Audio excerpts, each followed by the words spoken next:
Hello students, कैसे हो आप सब। आई होप आप सभी अच्छे होंगे। और चलते हैं आज की क्लास में। जैसा कि आज की क्लास रहने वाली है हमारी केमिस्ट्री रसायन विज्ञान की। और जो केमिस्ट्री की लास्ट क्लास थी उसमें मैंने आपको बताया था फुल्लिन का स्ट्रक्चर। अंडरस्टैंड। फुल्लिन का स्ट्रक्चर बताया था। फुल्लिन की खोज जो की गई थी वो बकमिस्टर फुल्लर ने की थी, जो अमेरिका के थे। और फुल्लिन की स्ट्रक्चर में टोटल पॉलीगॉन्स की संख्या 32 होती है, जिसमें 20 तो हेक्सागोन्स होते हैं, यही, एम आई राइट। देन 12 पेंटागोन्स होते हैं, ये मैंने आपको बता दिया था लास्ट क्लास में। टोटल नंबर अगर काउंट करें पॉलीगॉन्स की संख्या तो वो कितनी हो गई, 32। अंडरस्टैंड। और फुल्लिन का मैंने बताया था, fullerene is a poor conductor of heat and electricity. Okay, structure मैंने क्लेरिफाई आपको कर ही दिया था। बड़े फिर आज की क्लास में। तो आज की क्लास में चलते हैं R G sir ocean of science के साथ। और आज की क्लास में मैं आपको बताऊंगा वर्सेटाइल नेचर ऑफ कार्बन। यानी कि कार्बन जो है वो एक अस्थिर नेचर का होता है, जिसकी प्रकृति जो होती है वो एक अस्थिर होती है। ठीक है। तो यहाँ पर हेडिंग रहने वाली है हमारी वर्सेटाइल, तो मैं यहाँ डाल रहा हूँ heading versatile nature of carbon. ठीक है। लास्ट तक क्लास लेनी है, वीडियो को स्किप ना करें। ठीक है, लास्ट तक देखें। स्किप करने से क्या होता है, कई बेसिक कॉन्सेप्ट्स होते हैं वो मिस हो जाते हैं। ठीक है, तो लास्ट तक बने रहें। एग्जाम टाइम चल ही रहा है, ज्यादा से ज्यादा स्टडी पे फोकस करना है आप सभी को। वर्सेटाइल नेचर ऑफ कार्बन जो होता है, तो जो केमिकल कंपाउंड्स होते हैं उन्हें अलग अलग कैटेगराइज किया गया है। अगर वर्सेटाइल नेचर में देखें तो दो प्रकार के, organic and inorganic. Understand. Organic बोले तो कार्बनिक कंपाउंड्स, इनऑर्गेनिक कहे तो अकार्बनिक कंपाउंड्स। तो केमिकल कंपाउंड्स आर क्लासिफाइड, मैं यहाँ स्क्रीन पर मेंशन कर देता हूं। The chemical compounds, the chemical compounds are classified, इन्हें वर्गीकृत किया गया है, are classified into two, T W, two groups. ठीक है, इन्हें दो ग्रुप्स में क्लासिफाइड किया गया है। पहला तो क्या है, नंबर ए, ऑर्गेनिक कंपाउंड्स। यहां पर लिख देता हूं मैं ऑर्गेनिक कंपाउंड्स। ऑर्गेनिक कंपाउंड्स का मतलब हो जाएगा कार्बनिक यौगिक। क्या बोलेंगे इसे, कार्बनिक यौगिक। अंडरस्टैंड। तो ये हो गया ऑर्गेनिक कंपाउंड्स। देन बी रहेगा इनऑर्गेनिक कंपाउंड्स। क्या रहेगा, इनऑर्गेनिक कंपाउंड, जिसे हिंदी में अकार्बनिक यौगिक कहा जाता है। ओके, ये मैंने लिख दिया है हिंदी में, कार्बनिक एंड अकार्बनिक कंपाउंड्स, यानी कि ऑर्गेनिक एंड इनऑर्गेनिक कंपाउंड्स। ये दो कैटेगरी में डिवाइड किए जाते हैं। और कार्बन और हाइड्रोजन जो है वो एक एसेंशियल कॉन्स्टिट्यूएंट्स होते हैं। जितने भी ऑर्गेनिक कंपाउंड्स बनते हैं, जितने भी कार्बन से मिलकर के जितने भी कंपाउंड्स होते हैं, उन सभी में जो योगदान रहता है वो कार्बन और हाइड्रोजन का रहता है। तो यहां पर मैं लिख देता हूं, जो कार्बन एंड हाइड्रोजन है, कार्बन एंड हाइड्रोजन, ठीक है, carbon and hydrogen are essential, are essential, essential मतलब जरूरी है, एसेंशियल कॉन्स्टिट्यूएंट्स। ठीक है, कॉन्स्टिट्यूएंट्स जो आपस में मिलकर के जिनसे बने हैं। ठीक है, कॉन्स्टिट्यूएंट्स और जितने भी ऑर्गेनिक कंपाउंड्स हैं, of all organic compounds. Understand.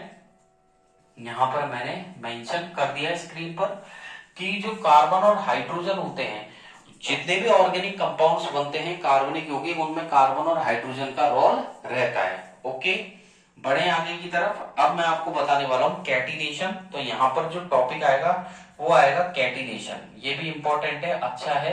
तो यहां पर मैं हेडिंग डाल रहा हूं कैटिनेशन। ठीक है, और कैटिनेशन का मतलब होता है, इसे क्या बोलते हैं, इसे श्रृंखलन बोलते हैं। ठीक है, क्या बोलते हैं इसे हिंदी में, श्रृंखलन। श्रृंखलन बोले तो श्रृंखला। जैसे कि कोई भी जानवर होता है, उसके गले में हम जो चैन लगाते हैं, ठीक है, उसको पकड़ने के लिए, तो वो जो चैन होती है वो एक दूसरे के साथ ऐसे फंसी हुई रहती है। जो उसकी कड़ियां होती है वो इस तरीके से लॉक रहती है, इंटरलॉक्स रहती है।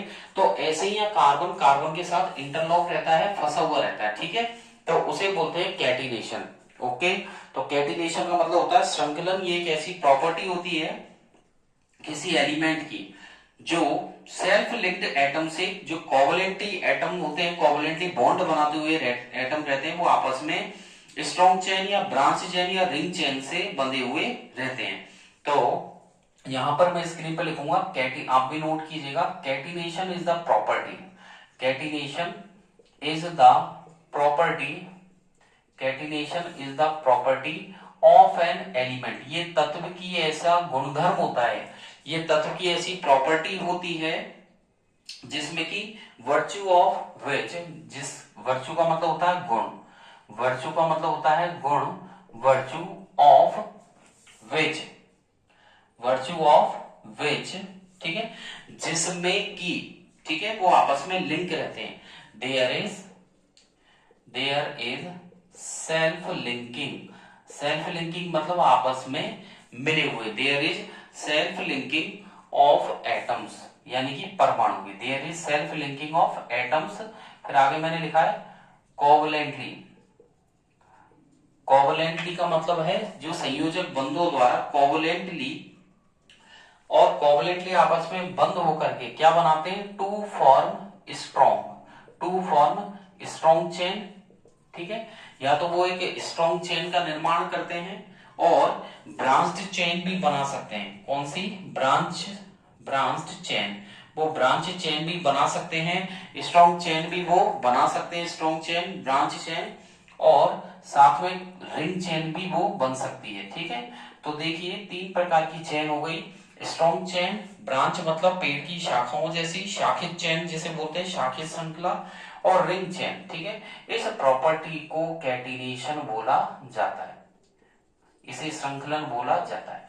तो देखिएगा श्रृंखलन जो होती है वो एक ऐसी प्रॉपर्टी है, catenation is the property of an element virtue of which there is self linking, कि यहाँ पर जो एटम रहते हैं वो सेल्फ लिंक रहते हैं of atom covalently to form strong chain, आपस में कोवलेंट बॉन्ड बना करके वो एक तो स्ट्रॉन्ग चेन का फॉर्मेशन करते हैं, स्ट्रॉन्ग चेन का फॉर्मेशन करने के साथ, ठीक है, वो ब्रांच चेन, रिंग चेन का भी फॉर्मेशन करते हैं, इसे कैटिनेशन बोला जाता है।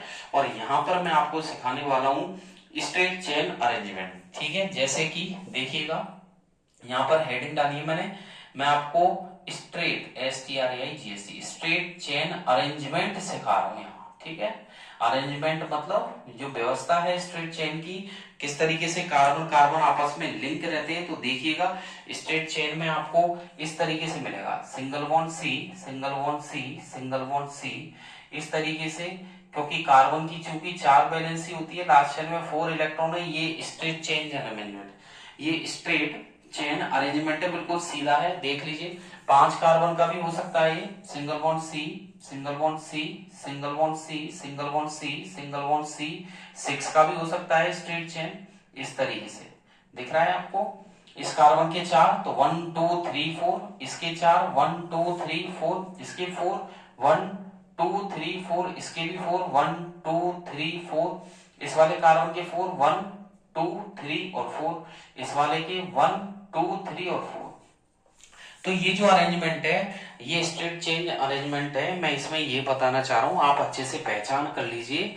होगा क्या, आपको खुद को आगे पहचानना पड़ेगा, जैसे कि मैं आपको IUPAC सिखाऊंगा तो आपको ये पता होना चाहिए कि सर ने जो एग्जाम्पल हमें करवाया है, स्क्रीन पर जो बताया है एग्जाम्पल, ये स्ट्रेट चेन है या रिंग चेन है या ब्रांच चेन है, ये आपको पहचानना आना चाहिए। मैं पहचान करवा रहा हूँ आपको, जैसे कि हम किसी की शक्ल पहचान के बता सकते हैं कि साहब ये एप्पल है, ये फ्रूट्स है, ये सब्जी है, ये वेजिटेबल्स है, अंडरस्टैंड।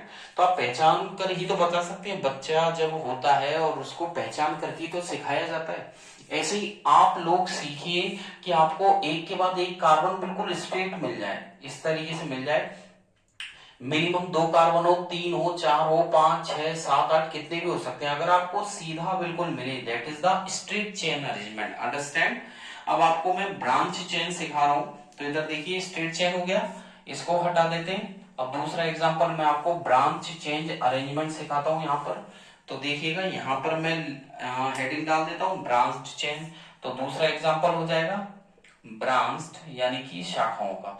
ब्रांच्ड चेन अरेंजमेंट में क्या होगा कि जैसे कि स्ट्रेट चेन तो रहेगी, ये स्ट्रेट चेन हो गई आपकी, ठीक है, ये straight chain as it is. अब यहाँ पर कोई ब्रांच निकल गई इस तरीके से, समझे आप, ये हो गई कोई ब्रांच, या फिर यहां भी हो सकती है, किधर भी हो सकती है, ये ब्रांच है, अंडरस्टैंड। तो कोई भी स्ट्रेट चेन में से कोई भी ब्रांच निकल जाए, जैसे कोई दूसरा एग्जांपल लें, इस तरीके से ये ऊपर हो गया, ये नीचे, इस तरीके से ये ब्रांच है, ठीक है, ये भी ब्रांच अरेंजमेंट हो गया। तो ये ब्रांच चेन अरेंजमेंट है, अपने दिमाग में इसको बैठा लीजिए बिल्कुल अच्छे से, ठीक है। ये भी ब्रांच है, देख लीजिएगा, ये भी ब्रांच है, अंडरस्टैंड, ये भी ब्रांच है। तो ये ब्रांच चेन अरेंजमेंट अपने दिमाग में बिल्कुल इसको सेट कर लीजिए आप, ठीक है। ठीक है, चले आगे। अब मैं आपको रिंग अरेंजमेंट सिखाने वाला हूं। तो देखिएगा, रिंग अरेंजमेंट के लिए इसको तो हेडिंग को तो हटा देते हैं। तो देखिए, मैंने आपको कौन कौन सी बताई है। तो स्ट्रेट चेन अरेंजमेंट सिखाया है, और स्ट्रेट चेन अरेंजमेंट के साथ मैंने फिर ब्रांच्ड चेन अरेंजमेंट आपको बताया है। अब मैं जो बताने वाला हूं वो है आपका कौन सा है, रिंग चेन अरेंजमेंट। तो देखिएगा, अब मैं बताने वाला हूं आपको रिंग चेन। तो यहां पर मैं लिख देता हूं रिंग चेन अरेंजमेंट, ठीक है। यहां पर ring chain arrangement, okay. Ring chain arrangement के लिए आप देखिएगा, रिंग चेन मिनिमम अगर 3 कार्बन की देखें आप रिंग चेन अरेंजमेंट, तो आपको 3 कार्बन की इस प्रकार से मिलेगी, ठीक है। ये हो गई आपकी 3 कार्बन की रिंग चेन अरेंजमेंट, अंडरस्टैंड। यहां पर इस तरीके से ये रिंग चेन अरेंजमेंट हो गया आपका, आ रहा है समझ में। 4 कार्बन का, ये तो 3 कार्बन का रिंग चेन अरेंजमेंट है। अगर हम 4 कार्बन का देखें तो आपको इस तरीके से मिलेगा। यहां ये 4 कार्बन का हो गया, ये 4 कार्बन का रिंग चेन अरेंजमेंट हो गया, ठीक है। ये हो गया 4 कार्बन का रिंग चेन अरेंजमेंट, ओके। अब आपको मैं 5 कार्बन का रिंग चेन अरेंजमेंट सिखाता हूं। 5 कार्बन का देखिए इस तरीके से, आप दिमाग में बैठा लीजिए, ठीक है। ये 5 कार्बन का है, ये 5 कार्बन का रिंग चेन अरेंजमेंट है।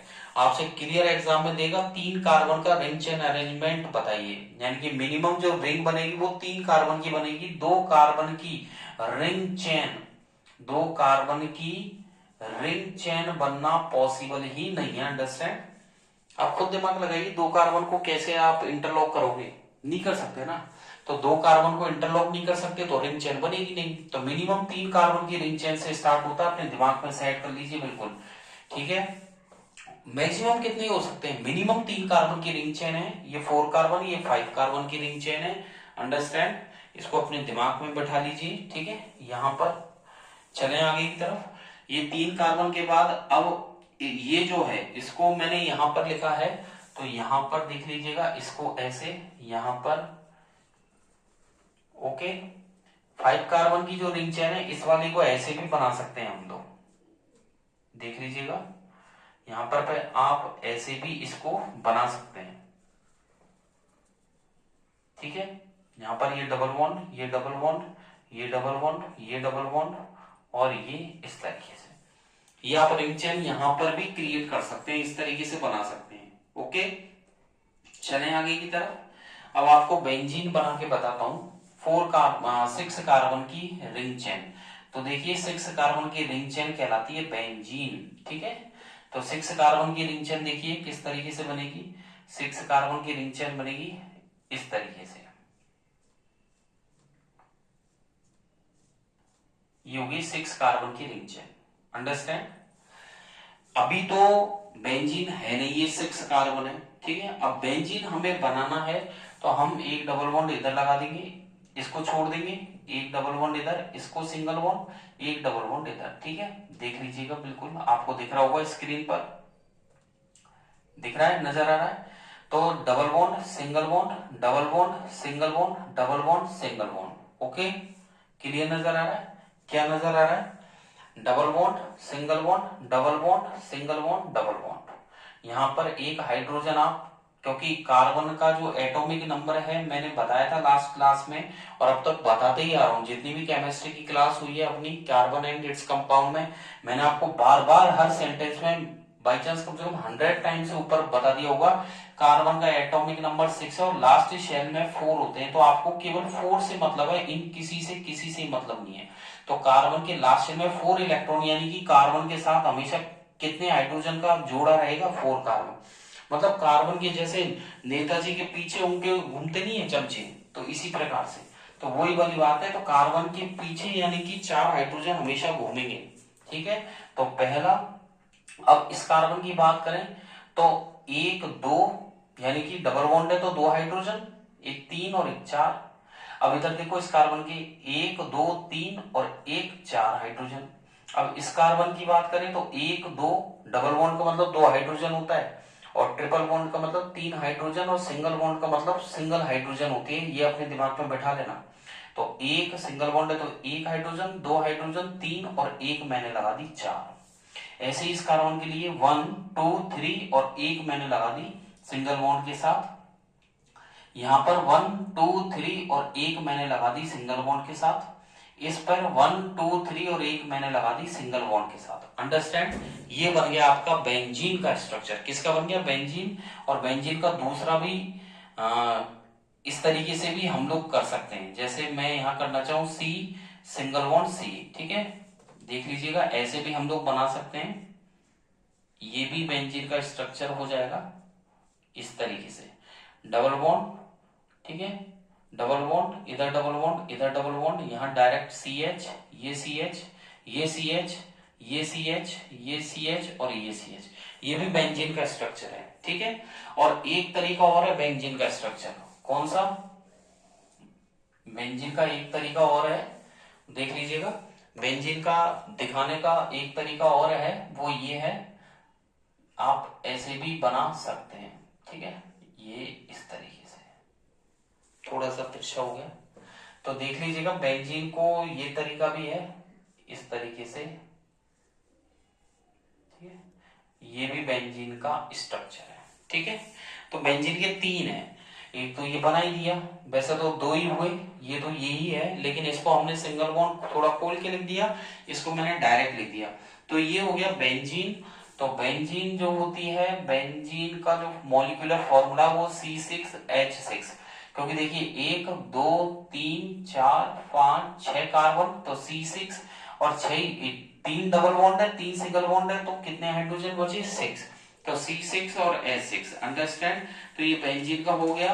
अब मैं आपको जो आगे पढ़ाने वाला हूँ वो बताने वाला हूँ डीप में, तो वो है सैचुरेटेड एंड अनसैचुरेटेड हाइड्रोकार्बन। तो हमारा नेक्स्ट टॉपिक रहने वाला है सैचुरेटेड एंड अनसैचुरेटेड हाइड्रोकार्बन। तो देख लीजिएगा, सैचुरेटेड अनसैचुरेटेड हाइड्रोकार्बन क्या कहता है, यहां पर मैं हेडिंग डाल देता हूं, ठीक है। यहां पर मैंने हेडिंग डाल दिया सैचुरेटेड। सैचुरेटेड को बोलते हैं संतृप्त, तो यहां पर मैं डाल देता हूं संतृप्त। एंड दूसरा है अनसैचुरेटेड। अनसैचुरेटेड को बोलते हैं असंतृप्त, ठीक है, ओके। तो मैंने यहां डाला है सैचुरेटेड संतृप्त एंड अनसैचुरेटेड असंतृप्त हाइड्रोकार्बन्स, ठीक है। तो ये हमारा नेक्स्ट टॉपिक है हाइड्रोकार्बन्स। तो देखिए, संतृप्त और असंतृप्त का मतलब है, जैसे कि कोई भूखा आदमी होता है, उसे भूख होती है तो वो असंतृप्त है, मतलब वो सेटिस्फाइड नहीं है, अनसैचुरेटेड है, तब उसे रोटी खाकर उसका पेट भर जाता है, that he will be in that condition saturated, ठीक है। यानी कि वो अनसैचुरेट से सैचुरेट हो जाता है, असंतृप्त से संतृप्त की कैटेगरी में आ जाता है। तो ऑर्गेनिक कार्बन कंपाउंड जो जनरली कैसे होते हैं? हाइड्रोकार्बन्स होते हैं। ऑर्गेनिक मतलब कार्बनिक, हाइड्रो जो कार्बनिक ऑर्गेनिक कंपाउंड्स है वो हाइड्रोकार्बन्स होते हैं।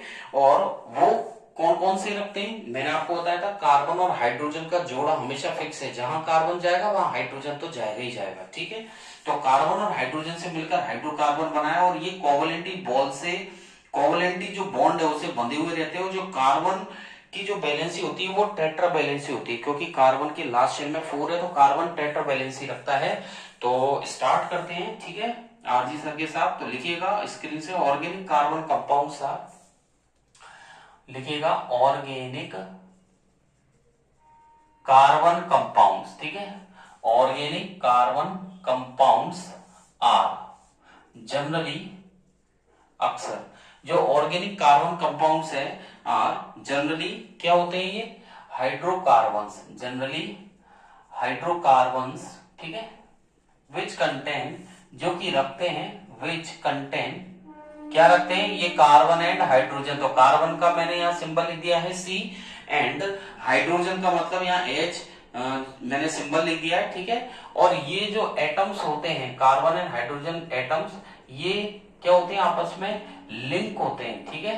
क्या होते हैं ये आपस में लिंक्ड होते हैं, तो लिंक्ड, ठीक है, बाय, ये लिंक्ड किससे होते हैं आपस में जुड़े हुए रहते हैं कोवलेंट बॉन्ड्स के थ्रू, ठीक है। तो यहां लिख देते हैं कोवलेंट बॉन्ड, कोवलेंट बॉन्ड्स के थ्रू ये बंधे हुए रहते हैं। और कार्बन जो है वो कौन सी वैलेंसी शो करता है, टेट्रा वैलेंसी। तो ये भी मैं स्क्रीन पर मेंशन कर देता हूं, कार्बन शोज टेट्रा वैलेंसी। तो ये मैं लिख देता हूं कार्बन शोज, और टेट्रा वैलेंसी मतलब 4, मैंने ब्रैकेट में लिख दिया है। टेट्रा वैलेंसी मतलब 4 होता है। और सिंपलेस्ट हाइड्रोकार्बन जो है इस दुनिया का, यहां पर मैं लिख देता हूं एरो लगा करके, द सबसे सिंपल, द सिंपलेस्ट, सबसे simple hydrocarbon, the simplest hydrocarbon is, याद रख लेना आप इसको, ठीक है, ये आपको याद रखना है। सबसे सिंपलेस्ट हाइड्रोकार्बन है मेथेन, क्या है, मेथेन, और फॉर्मूला हो गया CH4, ठीक है। सबसे सिंपलेस्ट हाइड्रोकार्बन है मेथेन, अंडरस्टैंड। और इसे जो बोलते हैं सबसे सिंपलेस्ट मेथेन है, ये एक नेचुरल गैस है और इसका नाम है मार्स गैस, ठीक है। तो ये लिख देता हूं, it is a natural gas, ठीक है। ये एक नेचुरल गैस होती है, ये एक नेचुरल गैस होती है, विच इज नन एज, जो जानी जाती है, which is known as marsh gas, MARSH, marsh gas. तो ये आपको ध्यान रखना, अंडरलाइन कर दिया मैंने। तो सबसे सिंपलेस्ट हाइड्रोकार्बन कौन है, सबसे सिंपलेस्ट हाइड्रोकार्बन है मेथेन, जिसका फॉर्मूला है CH4। और ये जो है सबसे नेचुरल गैस है, ठीक है, ये it is the natural gas और नन एज मार्स गैस, इसे मार्स गैस के नाम से जाना जाता है, अंडरस्टैंड। अब चलते हैं सैचुरेट हाइड्रोकार्बन्स की तरफ। तो इसमें पहला हम पढ़ेंगे, हेडिंग डाल देता हूं यहाँ सैचुरेटेड हाइड्रोकार्बन्स, ठीक है। तो मैंने यहाँ हेडिंग डाल दी है, पहला हम पढ़ने जा रहे हैं सैचुरेटेड हाइड्रोकार्बन्स, यानी कि संतृप्तों की बात कर रहे हैं। और संतृप्तों की बात करने से मतलब है ऐसे ऑर्गेनिक कंपाउंड्स जिसमें कार्बन एटम जो है, कार्बन की जो चारों वैलेंसी है वो सिंगल बॉन्ड से सेटिस्फाइड हो, ठीक है। यानी कि इसमें एक तरीके से एल्केन को रखा गया है, यानी कि जैसे CH4 है, तो CH4 को मैं ऐसे खोल के लिख सकता हूं, देख लीजिए आप, लिख सकते हैं हम इस प्रकार से खोल के, ये हाइड्रोजन, देन इधर हाइड्रोजन और ये हाइड्रोजन। तो कार्बन यदि चारों तरफ 4 सिंगल बॉन्डों से घिरा हुआ है और कार्बन की लास्ट शेल में 4 इलेक्ट्रॉन ही होते हैं, सीधी सी बात है, कार्बन के लास्ट शेल में 4 इलेक्ट्रॉन होते हैं और कार्बन लास्ट में 4 इलेक्ट्रॉनों से या 4 कार्बन एटम से घिरा हुआ है, दैट इज द हीज, मतलब it is satisfied bye 4 carbon, it is satisfied bye 4 hydrogen, ये 4 हाइड्रोजन से सेटिस्फाइड है। देन कार्बन की जो valency, carbon is satisfied by covalently bonded by 4 hydrogen, then it is known as saturated hydrocarbon. So we can say the methane is in category of saturated hydrocarbon से, ठीक है। तो carbon यदि 4 single bond से completely भरा हुआ है, ठीक है, सेटिस्फाइड है, तो ऐसे ऑर्गेनिक कंपाउंड जो कंप्लीटली 4 सिंगल बॉन्ड से घिरे हुए रहते हैं, ठीक है, वो किस में आते हैं, सैचुरेटेड में। तो इसमें हम लिखेंगे स्क्रीन पर द ऑर्गेनिक कंपाउंड, नोट कीजिएगा अपनी कॉपी में, द ऑर्गेनिक कंपाउंड्स, ऐसे ऑर्गेनिक कंपाउंड्स, ठीक है, in which all the valencies, in which all the valencies, ठीक है, यानी कि ऑल द वैलेंसीज मतलब जितनी भी संयोजकता है, वैलेंसीज ऑफ, वैलेंसीज का मतलब संयोजकता, ठीक है, किसकी, कार्बन एटम की, all the valencies of carbon atoms are satisfied, ठीक है, सेटिस्फाइड। तो यहां मैंने लिखा है the organic compounds in which all the valencies of carbon atoms are satisfied, किससे satisfied है, by single bond, by single bond, और single bond मतलब ब्रैकेट में ये बना दिया है मैंने। तो ऐसे ऑर्गेनिक कंपाउंड्स, ऐसे कार्बनिक कंपाउंड्स जिसमें कि कार्बन एटम, जो कार्बन परमाणु है, वो उसकी वैलेंसी जो है सिंगल बॉन्ड के द्वारा सेटिस्फाइड हो, ठीक है। अब सिंगल बॉन्ड किसके बीच में, बिटवीन कार्बन एटम्स या बिटवीन देम, ठीक है।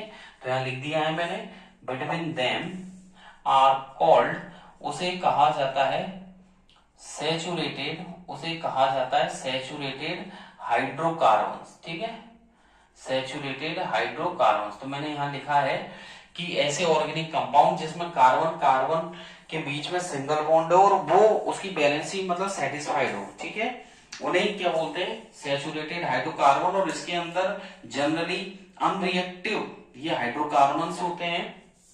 तो यहां लिख देता हूं मैं एरो लगा के, दीज कंपाउंड्स, नोट कीजिएगा, दीज कंपाउंड्स, ये जो यौगिक होते हैं, आर जनरली, ये जो यौगिक होते हैं आर जनरली अनरिएक्टिव, यानी कि अक्रियाशील होते हैं। तो यहां लिख देता हूं, अक्रिय होते हैं या अक्रियाशील होते हैं। तो जो क्या बोलते हैं अपन, जो एल्केन होते हैं एक तरीके से सैचुरेटेड, वो अनरिएक्टिव, क्योंकि ऑलरेडी सेटिस्फाइड है, रिएक्ट करेंगे तो कहां करेंगे, क्योंकि ऑलरेडी कार्बन जो है 4 हाइड्रोजन से घिरा हुआ है already, it is already satisfied, so it is not reacted with other hydrocarbons, ठीक है। तो रिएक्ट करने की जरूरत ही नहीं है, अनरिएक्टिव ये है कि पहले से ही ये सेटिस्फाइड है, अंडरस्टैंड।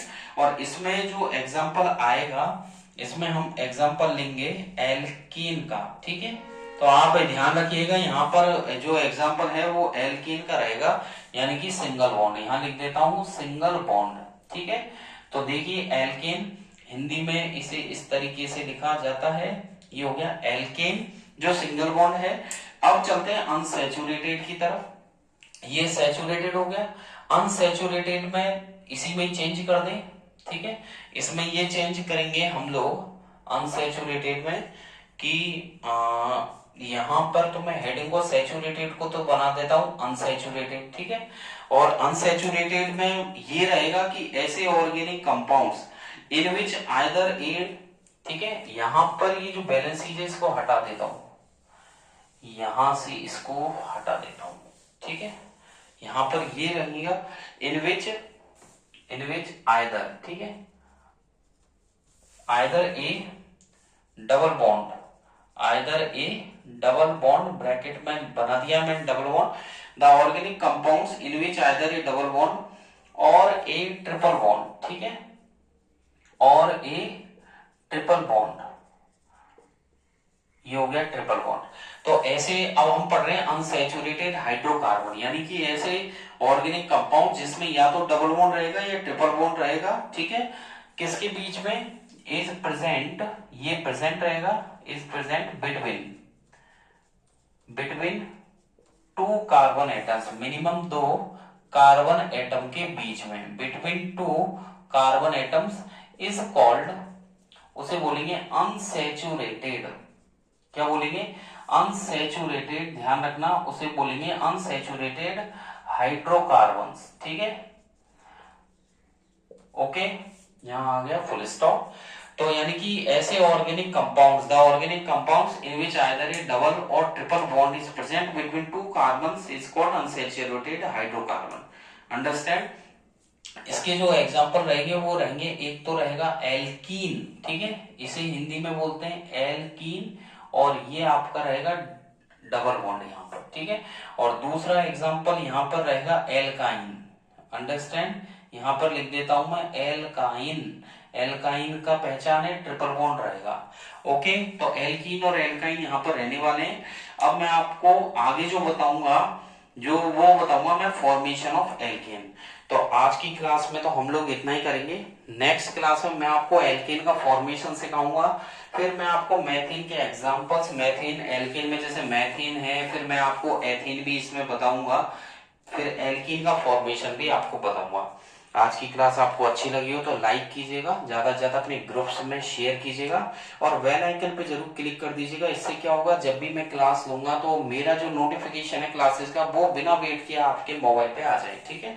आपको बिना वेट किए हुए क्लासेस मिलती रहे, नोटिफिकेशन से पता रहेगा कि सर की क्लास आ चुकी है।